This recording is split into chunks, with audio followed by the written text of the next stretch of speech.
Bien, entonces vamos a estudiar un tema muy importante y es el tema sobre matrimonio y divorcio en la vida cristiana. ¿Qué es matrimonio? ¿Qué dice la Biblia sobre el divorcio?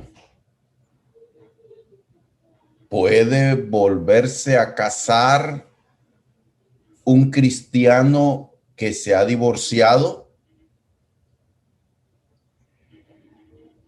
De todas las relaciones humanas, la relación matrimonial es la más difícil porque tiene que ver en el ajuste y en la armonía de dos personas, un hombre y una mujer, que deciden unirse para formar un hogar, una familia.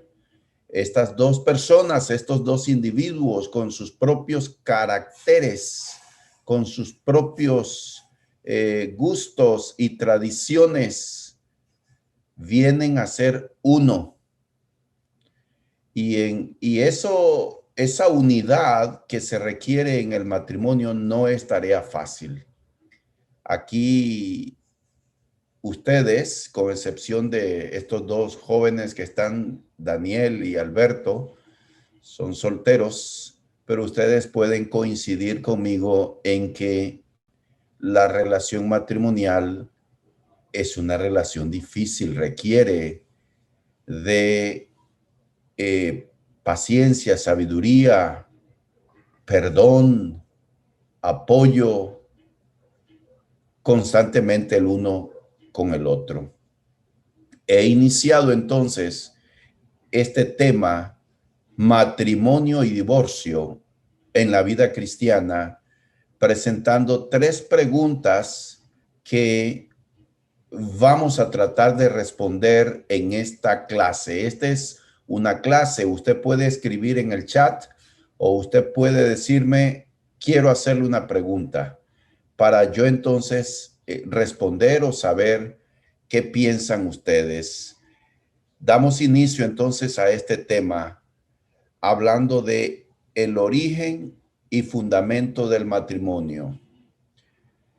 Establecemos que Génesis capítulo 1, versículos 26 y 27 y Génesis capítulo 2, del 18 al 25, constituyen la base bíblica sobre el matrimonio.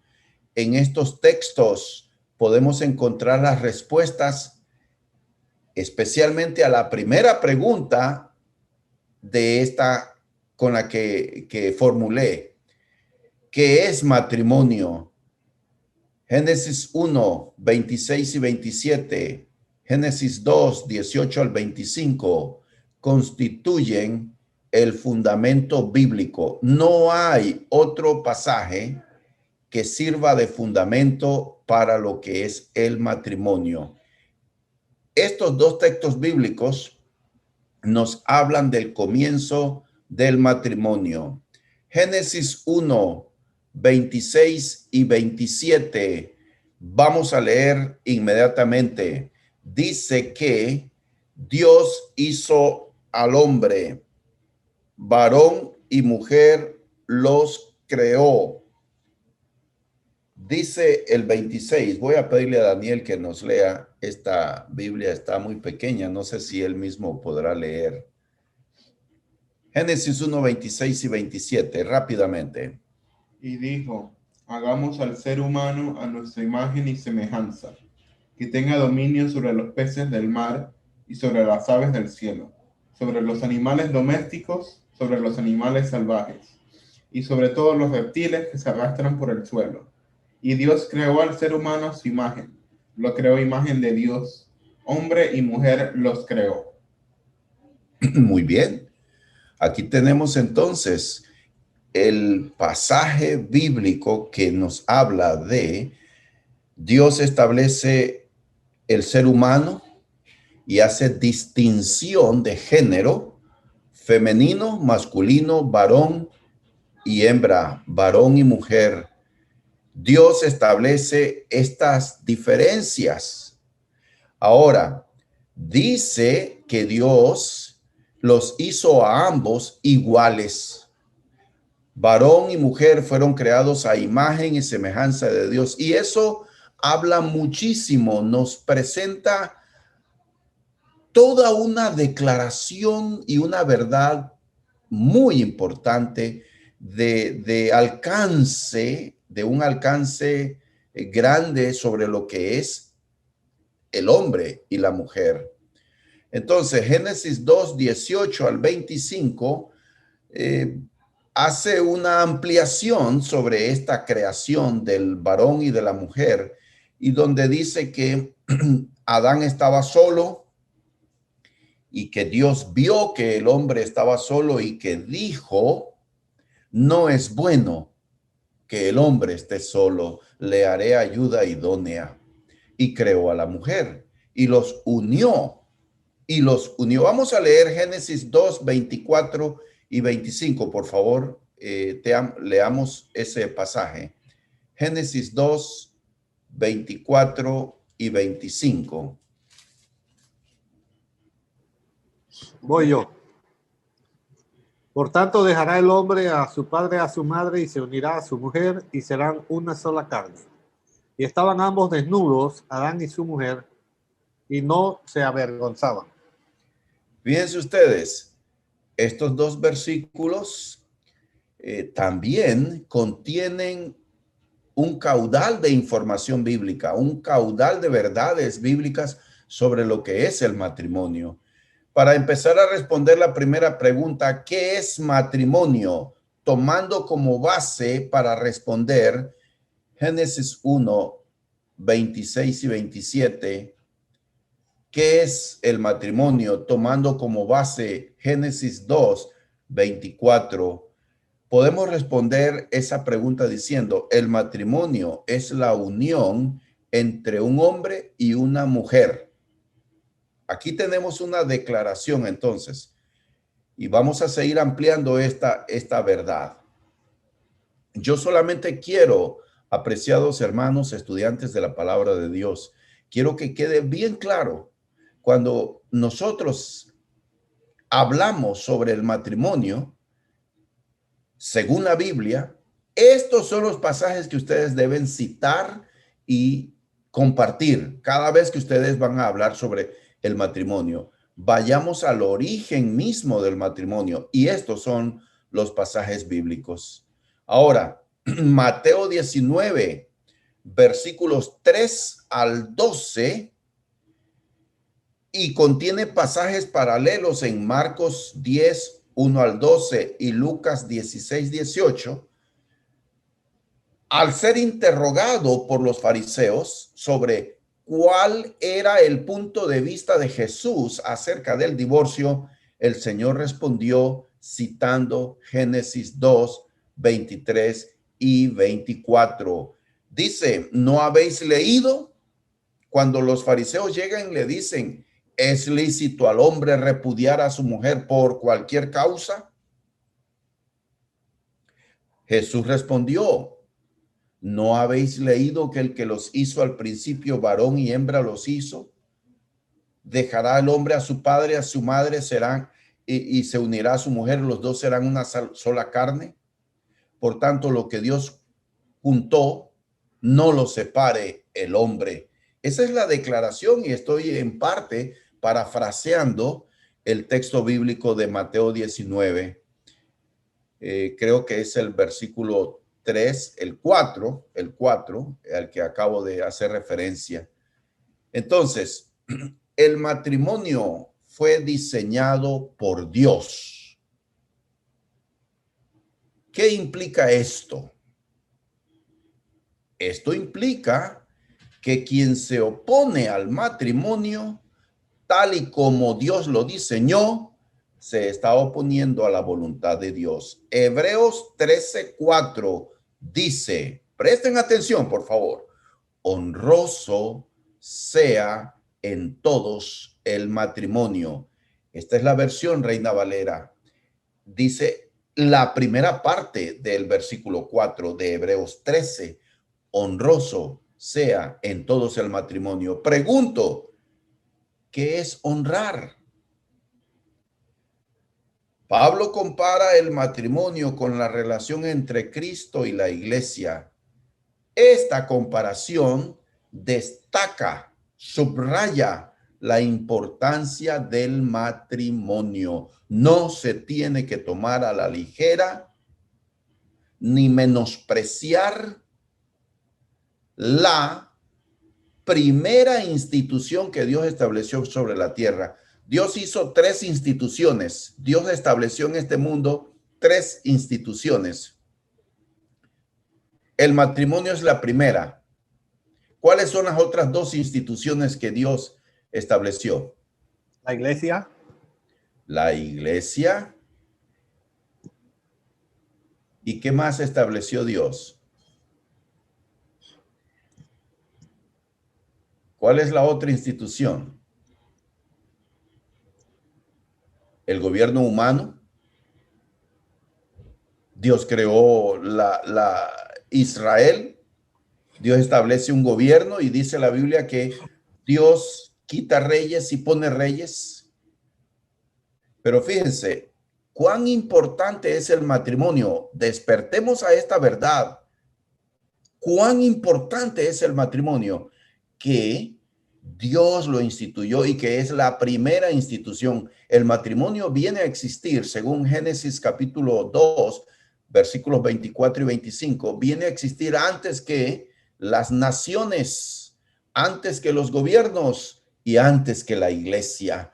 Por eso Hebreos 13:4 dice, honroso sea en todos el matrimonio. Aquí hay un imperativo, un mandamiento, una orden que da el Espíritu Santo, que quiere decir que todos honren el matrimonio. ¿Y qué es honrar? Honrar significa respetar. Honrar significa obedecer. Es la misma palabra que se emplea cuando Dios dice a los hijos, honra a padre y madre. Es la misma palabra. Honrar a padre y madre significa respetar, tener en alta estima, valorar. Es la misma actitud que debemos tener hacia el matrimonio. Honroso sea en todos el matrimonio y el lecho sin mancilla, pero a los fornicarios y adúlteros los juzgará Dios. Miren tajantemente qué declaración de condena, de censura que habla aquí Hebreos 13:4 sobre la inmoralidad sexual, llámese fornicación o adulterio. Dice que todos deben respetar la institución del matrimonio.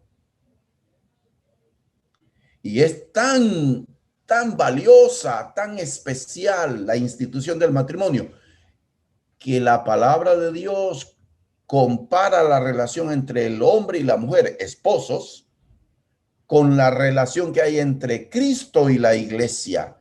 ¿Cuán importante es el matrimonio? En la sociedad, nosotros sabemos cómo se ve con desdeño, con mala actitud, con menosprecio el matrimonio. ¿Cómo se toma a la ligera el matrimonio? No debe ser así entre los cristianos. Pregunta o comentario. Ahorita nos quieren enseñar que uno puede divorciarse o puede dejarse. Prefiere la juventud de hoy no casarse, sino vivir juntos para ver si son compatibles con los caracteres. Y eso para mí, eso es una sinvergüenzura, eso es huirle a un compromiso. Así es. Y vamos a hablar más de esa palabrita, compromiso, ahora cuando ampliemos sobre qué es el matrimonio. Hemos dado una declaración muy importante, hermanos. Esto tiene que ser un fundamento de tu fe. ¿Qué es matrimonio? Yo dije hace un instante, el matrimonio es la unión entre un hombre y una mujer, lo dice la Biblia. Génesis 1, 26 y 27. Y Dios estableció los géneros, varón y hembra los hizo. ¿Y para qué estableció los géneros? ¿Para qué esa distinción? El hombre y la mujer son iguales delante de Dios, pero distintos. Dios mismo establece esa diferencia física y también emocional entre el varón y la mujer. Somos iguales delante de Dios, hechos a la imagen y semejanza de Dios, pero distintos. Y el hombre y la mujer debemos respetar esas diferencias con las que Dios nos hizo para nuestro propio beneficio. El matrimonio fue diseñado por Dios. Esto significa que el matrimonio es sagrado y que debemos respetarlo. Avanzo en este tema con el punto número 2. Estamos hablando del origen y fundamentos del matrimonio. El matrimonio es la unión entre dos personas iguales pero distintas, varón y mujer. Pedro dice que las mujeres son coherederas de la justicia. Primera de Pedro 3:7. Vamos a leer rápidamente ese pasaje, por favor. Primera de Pedro 3:7. Hay un mandamiento que da aquí el apóstol a los hombres cristianos, cómo deben tratar a sus esposas. Primera de Pedro 3:7. Dice así: vosotros maridos igualmente vivid con ellas sabiamente, dando honor a la mujer como a vaso más frágil y como a coheredera de la gracia de la vida, para que vuestras oraciones no tengan estorbo. Entonces, miren, muchas cosas dice ese pasaje bíblico. Es un tesoro de verdades sobre el matrimonio y todos debemos tomar en cuenta y anotar y grabar este consejo de Dios para los esposos, los varones. Debemos vivir con nuestras esposas sabiamente. Eso significa conocer a nuestras esposas y conocer las diferencias de las que estamos hechos los varones de las mujeres y respetar esas diferencias y tratar a la mujer, dice aquí, como a vaso más frágil. Y el punto que me interesa también resaltar es la declaración que da como a coherederas de la gracia. Es decir, las mujeres van a heredar el mismo cielo, la misma esperanza, la misma promesa que los varones. Somos iguales delante de Dios, varones y mujeres, pero al mismo tiempo somos distintos en otros aspectos. El apóstol Pablo dice en Gálatas 3:28, otra vez recalco este tema tan importante que debemos establecer. Es doctrina de la palabra de Dios sobre varones y mujeres somos iguales, pero distintos. Pablo dice, ya no hay varón ni mujer. Todos ustedes son uno en Cristo. Gálatas 3:28. Entonces, esa actitud del machismo de los hombres que caracteriza a algunos en nuestra sociedad no debe prevalecer en la mentalidad cristiana. El hombre respeta a su esposa y la trata como a vaso más frágil, porque delante de Dios somos iguales. Ellas son redimidas por la misma sangre de Cristo Jesús. Esto es importante a la hora de conocer qué es el matrimonio. Dios enseña estas verdades. Tercera verdad, tercer fundamento sobre el matrimonio, y es que el matrimonio es de carácter permanente. Óigase bien, el matrimonio, esa unión libre y voluntaria entre un hombre y una mujer, quienes deciden casarse para formar un hogar y una familia, delante de Dios es una unión de carácter permanente. Otra vez citamos Génesis 2:24. Dejará al hombre a su padre y a su madre, se unirá a su mujer y los dos serán una sola carne. Ahora, Mateo 19, ahora sí, abran su Biblia, porque en esta clase vamos a estar leyendo y respondiendo y analizando Mateo 19:4, respondiendo preguntas que pueden surgir de este pasaje de Mateo 19. Leamos por favor 4 al 6. ¿Alguien más? Lea por favor Mateo 19, 4 al 6. Amén, hermano. Mateo 19, 4 al 6. Él respondiendo les dijo: ¿no habéis leído que el que los hizo al principio, varón y hembra los hizo? Y dijo: por esto el hombre dejará padre y madre y se unirá a su mujer, y los dos serán una sola carne. Así que no son ya más dos, sino una sola carne. Por tanto, lo que Dios juntó, no lo separe el hombre. Ok, gracias, José Pablo. Miren, ya les dije hace un instante que los fariseos llegaron donde Jesús una vez más, como solían hacerlo, para tirarle preguntas, para ver qué respondía él y si lo atrapaban. Entonces la pregunta que le llevan en el versículo 3 ¿es lícito al hombre repudiar a su mujer por cualquier causa? En otras palabras, haciendo una paráfrasis o expresando el texto en mis propias palabras, los fariseos le preguntan a Jesús: Maestro, díganos, ¿se puede divorciar el hombre con la aprobación de Dios por cualquier causa de su esposa? ¿Se puede divorciar el hombre de su esposa por cualquier causa? Noten esta pregunta. Entonces la respuesta que da Jesús los traslada al Génesis. Fíjense, los fariseos cuando le hacen la pregunta tienen en mente un pasaje de la ley de Moisés respecto al divorcio. Eso es lo que ellos tienen en su mente. Explícanos este pasaje. Pero Jesús se traslada no a la ley de Moisés ni al Sinaí, se traslada al Génesis, al paraíso donde estaban Adán y Eva, al origen del matrimonio. Fíjense, hermanos, aquí hay una gran lección que da nuestro maestro cuando responde de esa manera. Todos los problemas matrimoniales tienen solución cuando el hombre acepta el plan original de Dios para el matrimonio. El matrimonio es una unión permanente. Dios no hizo el matrimonio para que haya divorcio o para que haya infidelidad de ninguna de las dos partes. Dios hizo un hombre y una mujer y los dos serán una sola carne. ¿Qué significa una sola carne? Es una expresión hebrea que no habla exclusivamente de el acto conyugal. No está hablando aquí de la unión sexual entre el esposo y la esposa. Está hablando de algo más profundo.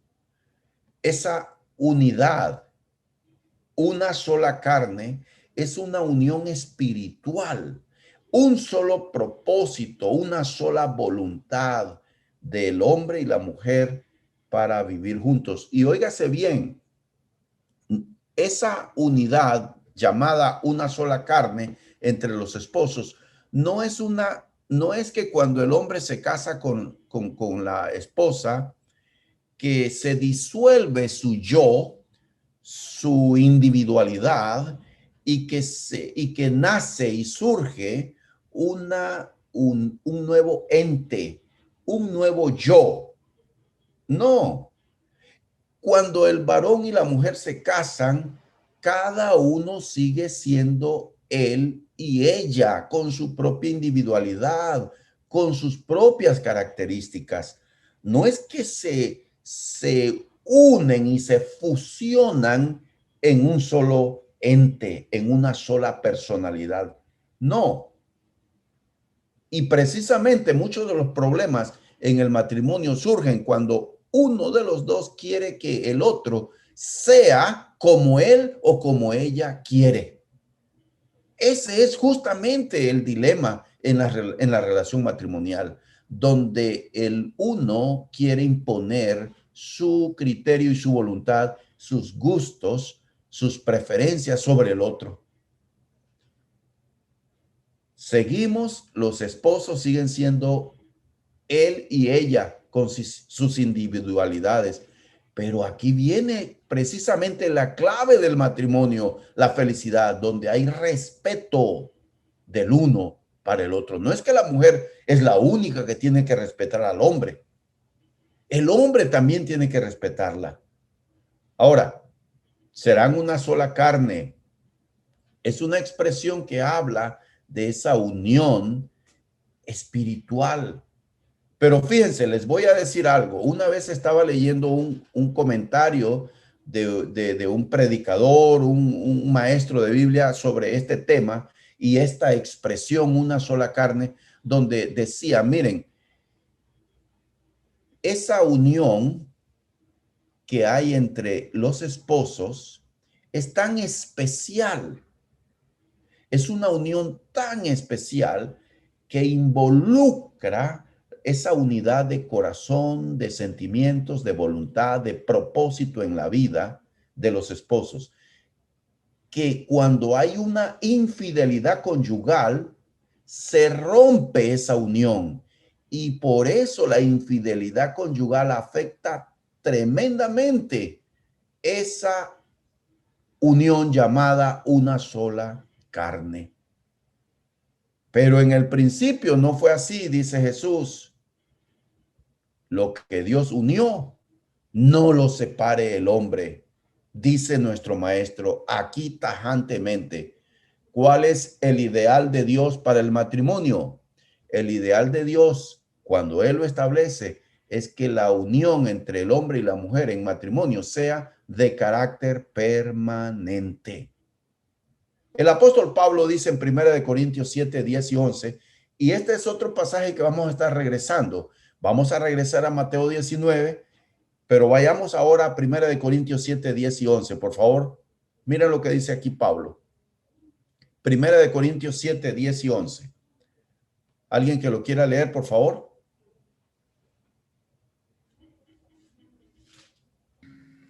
Primera de Corintios 7, 10 y 11.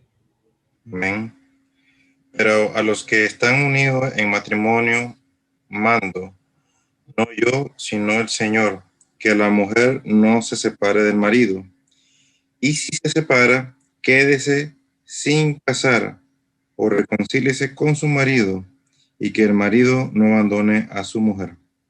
Miren, el apóstol Pablo aborda en 1 Corintios capítulo 7, hermanos estudiantes de la Biblia, este pasaje es muy importante en la doctrina bíblica sobre el matrimonio, divorcio y nuevas nupcias. Es la lección que estamos tocando en esta clase. Por favor, tomen nota y abran sus oídos y traten de comprender qué dice la Biblia sobre este tema. Miren, el apóstol Pablo, entonces, en 1 Corintios capítulo 7 aborda preguntas que los hermanos corintios le hicieron a través de una carta. En cuanto a lo que ustedes me dijeron, comienza así diciendo en 1 Corintios 7, bueno le fuera al hombre no tocar mujer. Entonces allí habla de a los solteros. Probablemente, y aquí suponemos, probablemente los solteros le preguntaron, Pablo, ¿qué recomienda usted? ¿Recomienda que los solteros se casen? Mire, la situación está difícil. ¿Usted recomienda eso? Pablo dice, yo recomiendo que no se casen y que ustedes, los solteros, permanezcan como yo. Pablo fue soltero, nunca se casó. Él escogió permanecer soltero para consagrarse a la obra de Dios. Y Pablo dice, permanezcan solteros, pero si no tienen don de continencia, cásense, pues es mejor casarse que estarse quemando. Eso lo dice ahí. El tema de las pasiones y deseos sexuales lo aborda abiertamente aquí en 1 Corintios 7. Entonces, antes de proseguir la explicación de 1 Corintios 7, 10 y 11, lo que Pablo dice, quiero responder una consulta que el hermano Luis Paz tiene. Adelante, Luis. Buenas noches, hermano. Era una consulta, también comentario para usted. Sí. Que pudiera ser mal interpretado por las personas en el versículo 11, que dice de la mujer, si se separa, quédese sin casar o reconcíliese con su marido. O sea, muchos podrían interpretar que si la mujer se separa, no puede rehacer su vida. Es una pregunta. Ok, muy bien. Fíjese, como dije, el apóstol en 1 Corintios 7, Pablo aborda temas sobre la soltería y sobre el matrimonio y el divorcio. Aquí en este pasaje, él está hablándole a esposos cristianos. Tomen en cuenta esto. En este pasaje, 1 Corintios 7, 10 y 11, Pablo se dirige a esposos cristianos. De eso no hay duda, y para poder interpretar correctamente este pasaje, debemos tomar en cuenta el contexto. A los que están unidos en matrimonio mando, no yo, sino el Señor. Con esa declaración, Pablo está diciendo, miren, esto que les voy a decir es un mandamiento del propio Señor Jesucristo. ¿Qué dice allí? Que el marido no abandone a su mujer, que la mujer no abandone a su esposo. El marido cristiano, la esposa cristiana, dice Jesús en Mateo 19. A la referencia, el pasaje paralelo al que Pablo está citando o haciendo referencia, mando no yo, sino el Señor, es Mateo 19.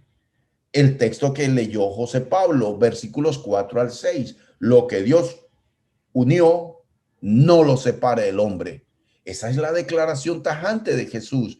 ¿Cuál es el ideal de Dios para el matrimonio? El ideal de Dios desde el principio es que el matrimonio es una unión de carácter permanente. Dios no tuvo en mente, no planeó el divorcio. Dios unió al hombre para que fuese una unión con su esposa de carácter permanente. Entonces, 1 Corintios 7, 10 y 11 aborda este tema y dice a los cristianos, esposos cristianos, no se divorcien. Pero tenemos muchas peleas y muchas discusiones, hay desavenencias entre nosotros. Entonces dice el 11, y si se separa, quédese sin casar. Cuando una pareja de esposos llegan a un punto donde dicen ellos, esposos cristianos, óigase bien y hago énfasis, porque la palabra de Dios legisla de un modo distinto para parejas inconversas. Quiero que tomen nota de esto y comprendan, la situación es distinta. La situación matrimonial de esposos cristianos que conocen la palabra de Dios, que tienen el Espíritu Santo, es una situación distinta a parejas donde no son convertidos a Cristo. Entonces aquí, 1 Corintios, capítulo 7, versículo 11, cuando dice, y si se separa, quédese sin casar o reconcíliese con su marido. Habla de una situación donde por X o Y motivo, pero no infidelidad conyugal, Tomen nota de esto. Esa separación que toma uno la decisión de separarse no es motivada allí por causa de infidelidad conyugal, sino por otra causa. Dice aquí, si se separa, quédese sin casar. ¿Saben por qué? Porque vamos a responder a la otra pregunta que hicimos al inicio de esta clase. ¿Puede un cristiano divorciarse de su esposa o esposo? La respuesta es sí, sí puede, siempre y cuando ese divorcio sea por la causa o el motivo bíblico. Jesús en Mateo 19, a insistencia de los fariseos, recuerden que lo abordaron con la pregunta, maestro, ¿se puede el hombre divorciar de su mujer por cualquier causa? Jesús les responde diciendo, bueno, en el principio no fue así. Dios dijo que el hombre se une y que lo que Dios unió no lo separa el hombre. Ellos quedaron perplejos con esa pregunta. Entonces le recontrapreguntaron, ¿por qué Moisés mandó entonces dar carta de divorcio y repudiar a su mujer? Le contestan, le hacen una segunda pregunta. Él dice, por la dureza de vuestro corazón. Moisés mandó, pero al principio no fue así, reitera Jesús.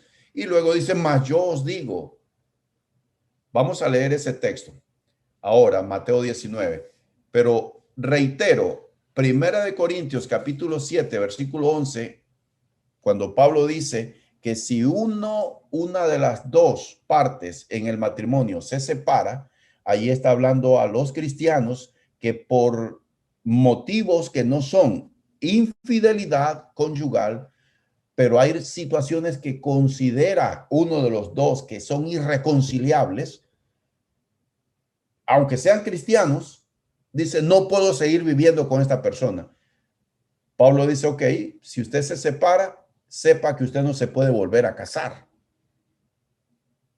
Lo que usted puede hacer después de un periodo de reflexión, de distanciamiento, de separación con su cónyuge cristiano, después de X tiempo, usted se puede reconciliar con su esposa o esposo cristiano.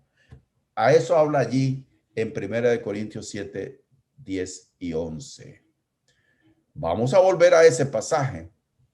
Quiero reiterar, ya no son dos, sino una sola carne. Lo dice Génesis y lo dice el Señor Jesús en Mateo 19. También dice Jesús categóricamente, lo que Dios juntó, no lo separe el hombre.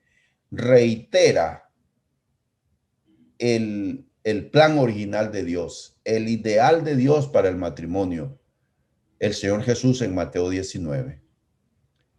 Cuarto fundamento del matrimonio. El matrimonio es una unión con responsabilidades y propósitos específicos. Volviendo a Génesis en el capítulo 2, versículos 24. Bueno, yo la cita que puse, la referencia es desde Génesis 2, 18 al 25. Dejará el hombre a su padre y a su madre y se unirá a su mujer. Esto habla de independencia, habla de deberes y habla de responsabilidades mutuas. Fíjense, allí habla de estos son los fundamentos del matrimonio. El matrimonio es la unión entre un hombre y una mujer que deciden voluntariamente casarse, unir sus vidas, formar un hogar. Pero eso implica que el hombre es responsable, es apto para sostener y proveer para su familia. El hombre es apto para proporcionar un hogar a su pareja, a su cónyuge, a su esposa. Entonces, la unión el matrimonio es una unión independiente de los padres de él y de los padres de ella, lo cual indica que esa es una nueva familia independiente, donde papá y mamá de ambos no tienen injerencia, no deben tener injerencia, no deben mandar, porque lo que debe haber es respeto a ese nuevo hogar que se ha constituido por esta pareja. Entonces, habla de independencia, habla de deberes, habla de responsabilidades mutuas. Todo eso implica el matrimonio.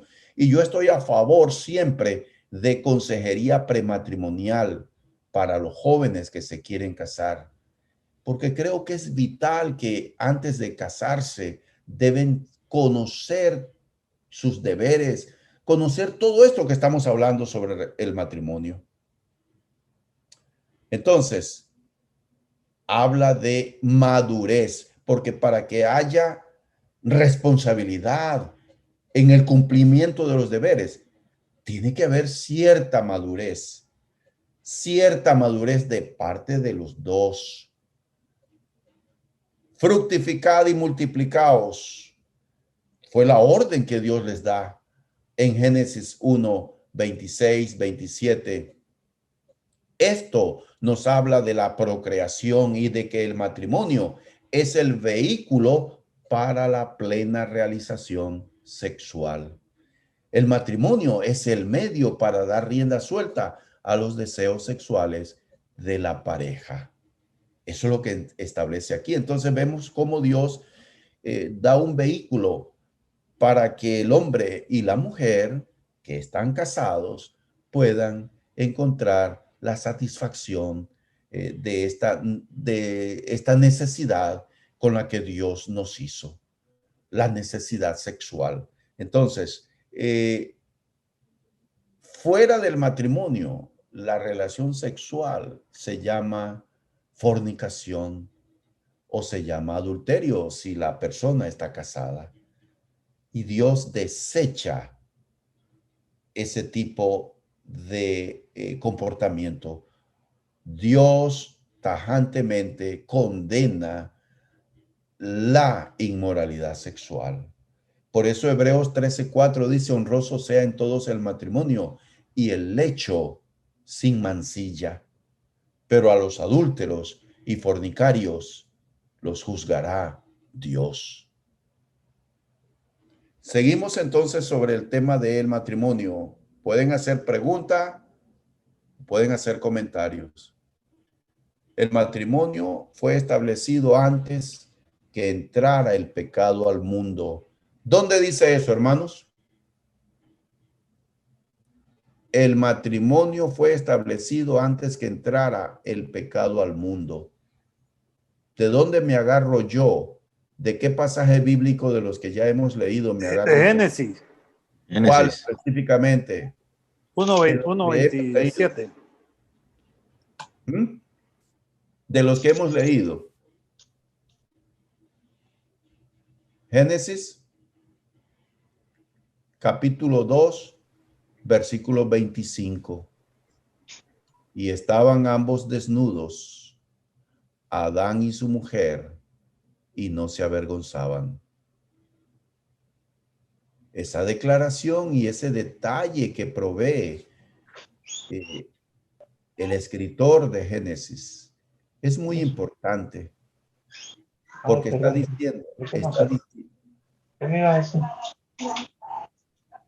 diciendo que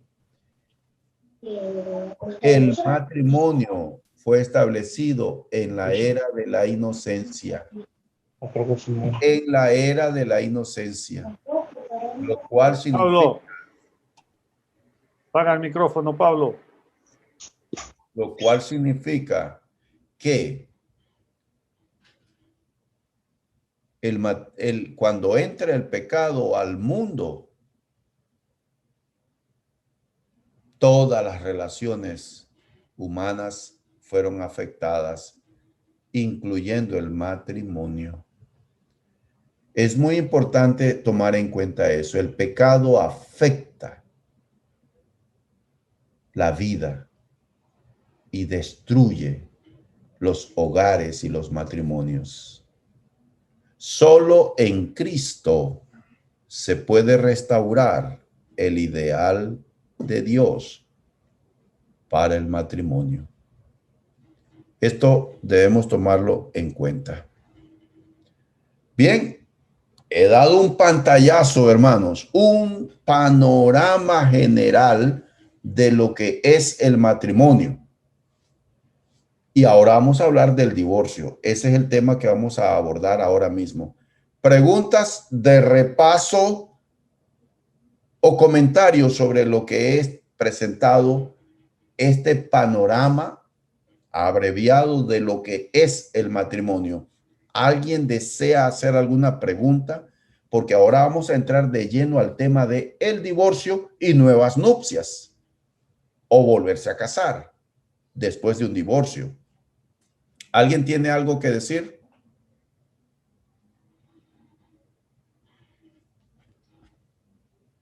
Seguimos. El divorcio y nuevo matrimonio. El divorcio no es parte del plan original de Dios. Jesús dice, por la dureza de vuestros corazones, Moisés os permitió divorciarse, pero al principio no fue así. El divorcio, entonces no fue algo que Dios inventó.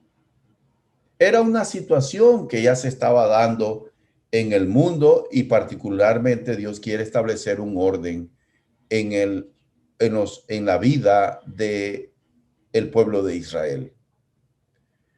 El divorcio bajo la ley de Moisés, Deuteronomio 24. Vamos a ver este pasaje rápidamente, hermanos. Deuteronomio 24, versículos 1 y 2. Rápidamente. Este es el pasaje que nos habla que los fariseos tenían en mente cuando hicieron la pregunta a Jesús. ¿Quién lo tiene? Adelante. Versículos 1 y 2. Sí. Cuando alguno tomare mujer y se casare con ella, si no le agradare por haber hallado en ella alguna cosa indecente, le escribirá carta de divorcio y se la entregará en su mano y la despedirá de su casa. Y salida de su casa podrá ir y casarse con otro hombre. Muy bien. Miren, esta es la ley de Moisés y esto es lo que enseña la ley de Moisés respecto a el tema del divorcio. Notemos aquí que es el varón el que toma la iniciativa para el divorcio, nunca la mujer, bajo la ley de Moisés. ¿Están tomando nota de esto, hermanos? Es el varón el que tomaba la iniciativa para el divorcio. Causa para el divorcio, según este texto bíblico, por alguna cosa indecente. ¿Qué era esa cosa indecente que el hombre encontraba en su esposa? Quiero decirles que eso no se refiere a infidelidad conyugal de parte de la esposa. Esa cosa indecente que encontró el hombre en Deuteronomio 24 no es infidelidad conyugal de ella. La rosa al lado. Porque, perdón, hermano. De la rosa al lado. O una ropa mal lavada. Ajá, cualquier cosa. Exacto, sí. Porque en ese caso, en el caso de infidelidad, la ley establece la pena de muerte tanto para ella como para el hombre con quien ella se acostare. Levítico 20:10. Rapidito, vamos a ver ese texto bíblico, hermanos. Levítico 20:10. Estamos aprendiendo. Esta es una clase y vamos a citar muchos pasajes bíblicos que apoyen lo que estamos aprendiendo sobre el tema del divorcio. Levítico 20:10. Miren aquí, claramente dice, Daniel. Si alguien comete adulterio con la mujer de su prójimo, tanto el adulterio como la adúltera serán condenados a muerte. Ajá, tanto el adúltero como la adúltera. Noten esto, tomen nota entonces, cuando Deuteronomio 24 dice, cuando un hombre se casare y hallare en su mujer alguna cosa indecente, esa cosa indecente no es infidelidad, no es la infidelidad. Porque la infidelidad, aquí vemos cómo se castigaba. No era darle un certificado de divorcio. El divorcio fue introducido para poner orden en el pueblo de Dios y cuidar de la mujer. Yo quiero que tomen nota de esto, aunque pareciera contradictorio lo que estoy diciendo, pero así es. Fíjense, ¿cuál es el proceso que establece Deuteronomio 24 para el divorcio? No iban a ninguna corte, a ningún juez.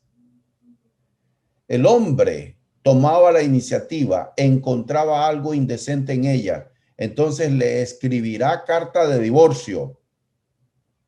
Ese es el primer paso. El hombre redacta un certificado, él, de divorcio de su esposa. Segundo, se la entrega en la mano y la despide para que ella vuelva al hogar de sus padres con ese certificado de divorcio, lo cual significa ella no ha cometido infidelidad y ella es una mujer soltera, libre para casarse con quien quiera. Y en efecto, Deuteronomio 24 dice que ella se puede casar. ¿Y qué dice? Que el hombre que la repudió, que le entregó carta de divorcio y que la mandó de regreso a la casa de sus padres, ese hombre no la va a poder volver a tomar como esposa, habiéndola repudiado. Si el segundo marido con el que esta mujer se casare muriere, o sea que ella enviuda, no la puede volver a tomar el primer hombre que la repudió. Eso lo dice Deuteronomio 24. ¿Y saben qué? Eso habla de honor, respetar a la mujer, porque él la desechó por cualquier causa, encontró en ella algo indecente y él entonces la mandó, la despidió. Esto habla entonces de respetar a la mujer. Miren, hermanos, la fornicación es una palabra que significa inmoralidad sexual y que se aplica a varias situaciones de carácter sexual. Levítico 18, lean conmigo por favor, Levítico 18, 20 al 24. Quiero dar un pantallazo más sobre esta palabrita que implica la fornicación.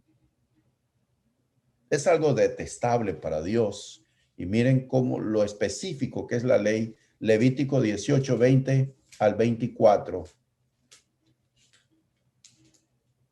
Y tengo una razón para poder poner estas citas y luego vamos al capítulo 20, versículo 10 al 21. Tengo razón para poner esto. ¿Alguien que tiene el texto que quiera leer? No tendrás trato sexual con la mujer de tu prójimo, para que no te hagas impuro por causa de ella. No profanarás el nombre de tu Dios, entregando tus hijos para que sean quemados como sacrificio a Moloc. Yo soy el Señor. No te acostarás con un hombre como quien se acuesta con una mujer. Eso es una abominación. No tendrás trato sexual con ningún animal. No te hagas impuro por causa de él. Ninguna mujer tendrá trato sexual con ningún animal. Esa es una depravación. No se contaminen con estas prácticas, porque así se contaminarán las naciones que por amor a ustedes estoy por arrojar. Así es. Miren, ¿de qué nos habla este texto? Nos habla de un estándar elevado de moralidad en la sociedad de Israel. Dios quiere un pueblo santo. La pureza sexual es algo que debe estar grabado en la médula del pueblo de Dios. El pueblo de Dios tiene reglamentos muy estrictos sobre la conducta sexual. Se condena tajantemente en Israel y no es lo menos dentro de la iglesia, apreciados hermanos, el nuevo Israel espiritual de Dios, la iglesia. Lo mismo que demandaba la ley de Moisés para los israelitas, esa misma conducta, esa misma pureza sexual es lo que Dios dice que requiere para su pueblo, porque sin santidad nadie verá al Señor. Levítico 20, versículos 10 al 21. Lean, por favor.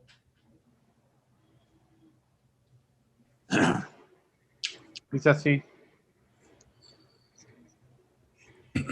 Si un hombre comete adulterio con la mujer de su prójimo, el adúltero y la adúltera indefectiblemente serán muertos. Cualquiera que yaciere con la mujer de su padre o la desnudez de su padre descubrió.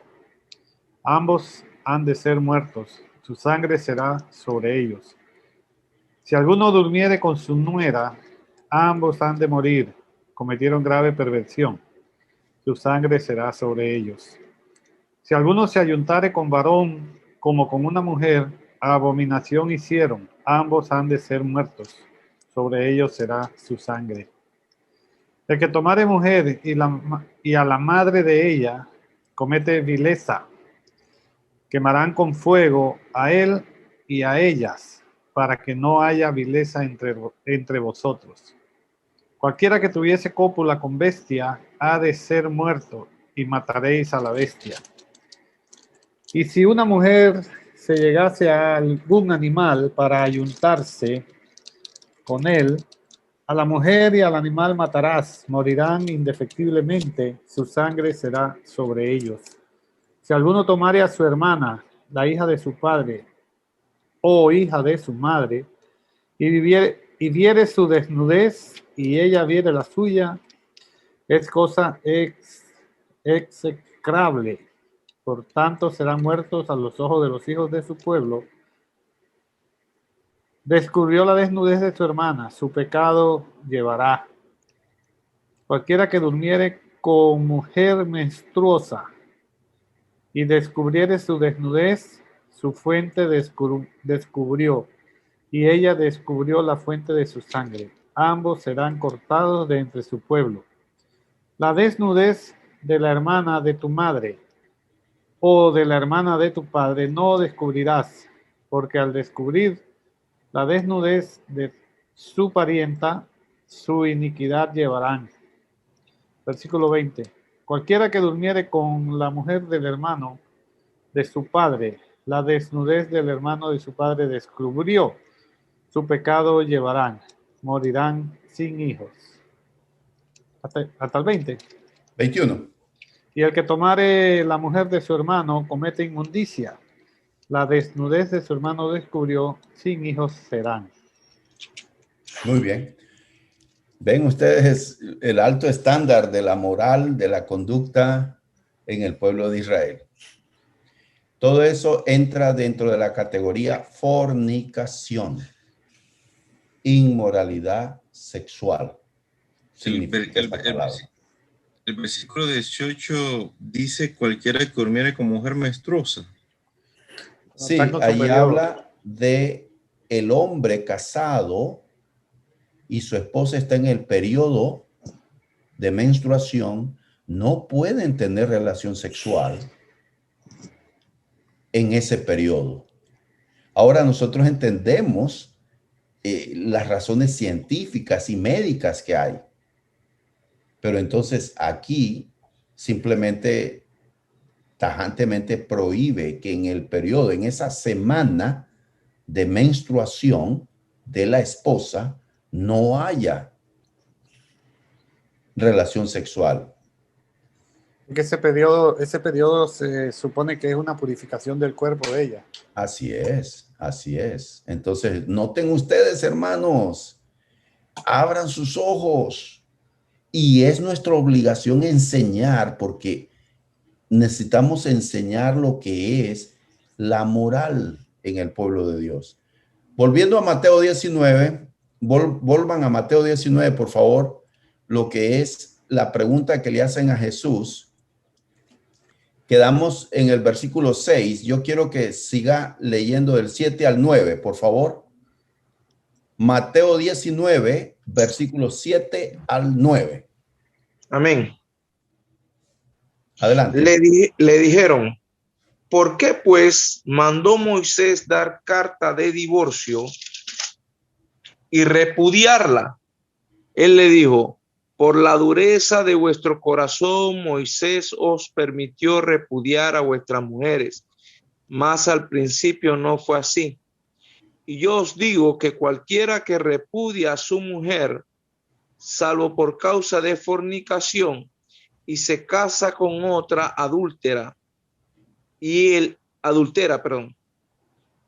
que se casa con la repudiada adultera. Hasta ahí. Muy bien. Hasta ahí. Miren, hermanos, es vital que ustedes entiendan este texto. Miren, Mateo 19:9 es la ley de Cristo respecto al divorcio. ¿Puede divorciarse un cristiano, una cristiana? Dice Jesús, sí. Cuando hay fornicación, es decir, inmoralidad sexual. Cuando una persona cristiana se divorcia por una causa de su esposa o su esposo, cuando no es el motivo de infidelidad, cuando no hay ese motivo, y se casa, comete adulterio, y su cónyuge, que fue repudiado o repudiada, y se va a casar también, comete adulterio, dice Jesús. Quiero decirles algo muy importante, hermanos. Por tradición, oigan bien, por tradición, nosotros en la Iglesia de Cristo hemos enseñado que la parte ofendida en una pareja cristiana donde él o ella cometen infidelidad y eso lleva al divorcio, la parte ofendida se puede volver a casar, más la ofensora, la parte que ha causado por su infidelidad el divorcio, no se puede volver a casar. Pero quiero enfatizar, ha sido y es una observación, una explicación que no tiene fundamento en la Biblia. Porque en el Nuevo Testamento no existe una declaración directa que diga eso que estoy diciendo. ¿Me entendieron lo que acabo de decirles? Hermano, una pregunta. Sí, lo que usted dice, o para ver si entendí, la persona que comete la inmoralidad sexual, y la otra persona y llegan al divorcio, la persona ofendida puede volver a casarse, más el que la cometió no se puede divorciar. No se puede volver a casar. No se puede volver a casar. Esa ha sido una interpretación en la Iglesia de Cristo, pero no tiene fundamento en la Biblia. Ese es un criterio y una opinión que no tiene fuerza de ley y no es una doctrina fundamentada en la Biblia. Hermano, otra consulta que tengo es, ¿qué pasa si en un matrimonio una persona es cristiana y la otra no, y deciden divorciarse, esa persona se puede volver a casar si no es por tema de fornicación ni nada. Ahora voy a ese punto porque voy a ir a 1 Corintios capítulo 7. Ahora voy, mantenga eso por favor, porque ahora voy a ir a responder esa pregunta. Tomando entonces la ley de Cristo para el divorcio, que quede claro. Jesús dice que el hombre o la mujer se puede divorciar si hay infidelidad conyugal. Ahora, yo quiero hacer otra declaración muy importante sobre este tema. El divorcio no es un mandamiento. Es decir, cuando una persona comete infidelidad, el ofendido o la ofendida no está en obligación de divorciarse automáticamente, porque el divorcio no es un mandamiento, es una opción para la parte ofendida. Ahora, en un contexto cristiano donde los dos son cristianos y uno de los dos comete infidelidad conyugal, ¿qué es lo que se debe hacer en ese caso? ¿Está obligado él o ella que han sido ofendidos a perdonar al cónyuge ofensor? Claro que sí. Óigase bien y entiéndase. Están obligados porque la ley de Cristo es la ley del amor y del perdón. Están obligados a perdonar la ofensa, como cualquier otra ofensa que cualquiera nos hiciere de otra naturaleza. Nosotros estamos obligados por la ley de Cristo que dice, amen, perdonen. ¿Está obligado él o ella que han sido ofendidos por su cónyuge a seguir en el matrimonio? Ya eso entra en un criterio personal. Allí no podemos legislar. Ahora, nosotros en la iglesia somos llamados a predicar reconciliación. Y en este caso, este servidor está llamado a aconsejar la reconciliación y a luchar por la restauración del matrimonio. Es un consejo, no es un mandamiento. ¿Preguntas o comentarios? Es bien duro que en un matrimonio una pareja descubre la infidelidad del otro o de la otra. Es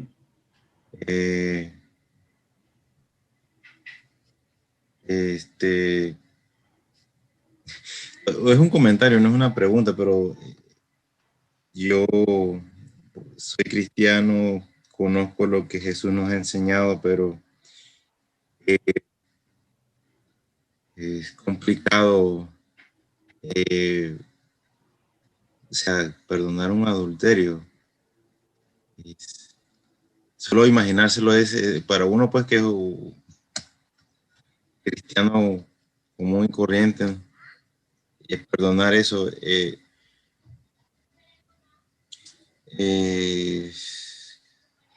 Pero bueno, si la otra persona lo perdona, no ha pasado nada.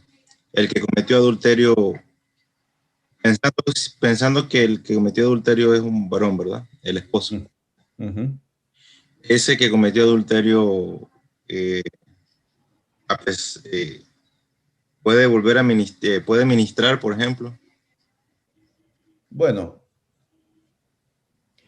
aunque la opinión en base a pasajes bíblicos, que este no sería ese el caso, ¿verdad? En esta lección de hoy, porque no es el tema, pero pasajes bíblicos que hablan de el ejemplo, el poder del ejemplo, el modelo que deben ser los hombres de Dios. Tajantemente nos enseñan que no puede, porque él se ha descalificado a sí mismo. Nadie lo ha descalificado sino él, porque él no tiene esa autoridad moral. Hay iglesias donde puede que digan que sí, hay otras iglesias donde digan que no puede ministrar. Mi caso, mi opinión es, mi sentir, basándome en textos bíblicos que habla de los requisitos de los siervos de Dios, digo que no puede ministrar.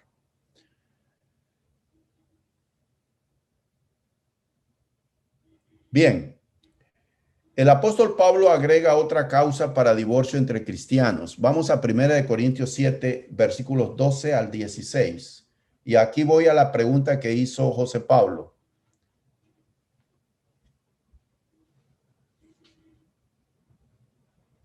Muy bien. ¿Estamos? 1 Corintios 7, 12 al 16. ¿Quién lo tiene? Yo lo tengo. Ok. Y a lo demás yo digo, no el Señor.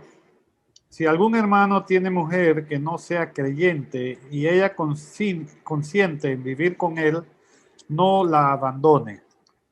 Y si una mujer tiene marido que no sea creyente y él consiente en vivir con ella, no la abandone.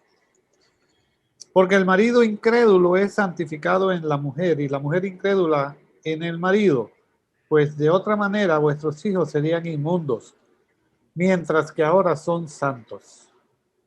Pero si el incrédulo se separa, sepárese, pues no está el hermano o la hermana sujeto a servidumbre en semejante caso, sino que a paz nos llamó Dios.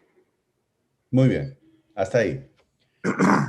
Ok, fíjense, aquí el apóstol Pablo presenta otra situación de matrimonio en la iglesia. Ya él habló en los versículos que leímos, 1 Corintios 7, versículos 10 y 11, a parejas cristianas. ¿Qué dice Jesús a las parejas cristianas que están peleando y discutiendo entre sí? Que el marido no abandone a la mujer, ni la mujer abandone al marido. Manténganse unidos. Y si se separan por una causa que no sea la infidelidad, quédese sin casar o reconcíliense. Ahora, aquí en este texto, 1 Corintios 7, 12 al 16, presenta otra situación. Y la situación es, uno de los dos es creyente, el otro no.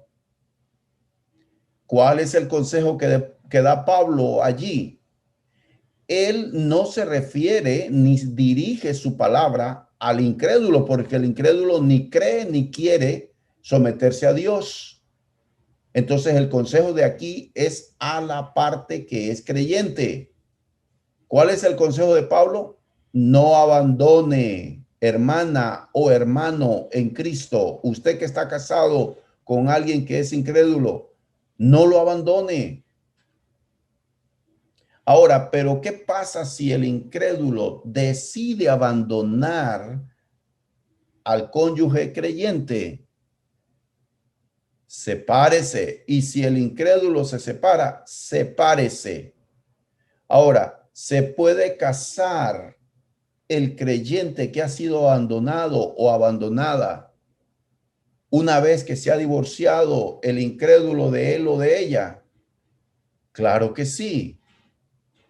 La decisión de romper con ese vínculo no fue del creyente, sino del incrédulo. Sepárese, pues no está el hermano o la hermana sujeto a servidumbre. Y allí habla de un término legal. Fíjense, no está obligado por ese nexo legal, ya que el incrédulo ha abandonado al creyente. Sepárese. Entonces, Pablo entonces da esta ley, dice, mando yo, no el Señor, lo cual quiere decir es que cuando Cristo estuvo en su ministerio, no legisló para matrimonios mixtos. Y de aquí viene otra interpretación que tenemos en la iglesia de Cristo. No es en todas las iglesias de Cristo, pero en algunas. Y este es el caso de este servidor. Mateo 19:9, cuando Jesús dice, mas yo os digo, la interpretación de esa, mas yo os digo, decimos que allí Jesús está legislando para su reino. Es decir, la ley de Mateo 19:9, donde el divorcio es permitido por infidelidad, se aplica para matrimonios de creyentes. Porque resulta que en el mundo nosotros sabemos que la gente se casa por cualquier y se divorcia por cualquier causa y se vuelven a casar. Cuando nosotros llegamos con el evangelio donde alguien que se ha casado ya por segunda vez, no andamos preguntando por qué causa te divorciaste de tu primer matrimonio. Nosotros le enseñamos qué es el matrimonio para que aprenda a vivir bajo la ley de Cristo a partir del momento en que decide rendir su vida a Cristo. Esa es la regla que tenemos. Y respecto a los, Pablo dice ahí a los matrimonios mixtos. Eso es lo que enseña en 1 Corintios 7:12 al 16. Finalizamos. ¿Qué hay del abuso físico? ¿Es causa para divorcio? La Biblia no lo dice en esos términos. Hay principios que se pudieran aplicar, pero un principio no es un mandamiento directo. Por lo tanto, queda al criterio de cada cristiano. Entonces, ahí tenemos unos textos, 1 Timoteo 3, 1 al 4, 1 Timoteo 6, 11 y 1 Pedro 3, 7. Podrían ser principios donde nos hablan de cuál es el carácter de los cristianos. Por supuesto que un buen cristiano no va a ser un abusador ni verbal ni físico de su cónyuge, porque el cristiano ha permitido que el Espíritu Santo lo cambie y lo transforme para que no haya abusos físicos contra su esposa. El divorcio no es un mandamiento, es una opción legalizada por Dios para la parte ofendida. Hay silencio en las escrituras para él o la ofensora, en el sentido de si se puede volver a casar con la aprobación de Dios. No hay un pasaje que diga, que dé la respuesta. ¿Y qué pasa con aquel cristiano que ha causado que por infidelidad se rompió su matrimonio, se divorció, se puede volver a casar? Pues no hay un pasaje que diga que no, ni tampoco que diga que sí. Jesús dice muy claramente que el divorcio no es parte del plan de Dios para la humanidad. Mateo 19, 3 al 12. Sino que solo fue permitido por Moisés debido a la dureza del corazón de la humanidad. A medida que Pablo da guía a los corintios con respecto al matrimonio, afirma muy claramente en 1 Corintios 7, 10 y 11 que el Señor ordena a las parejas que no se divorcien o se separen, sino que si lo hacen, deben permanecer solteras, solteros o reconciliarse.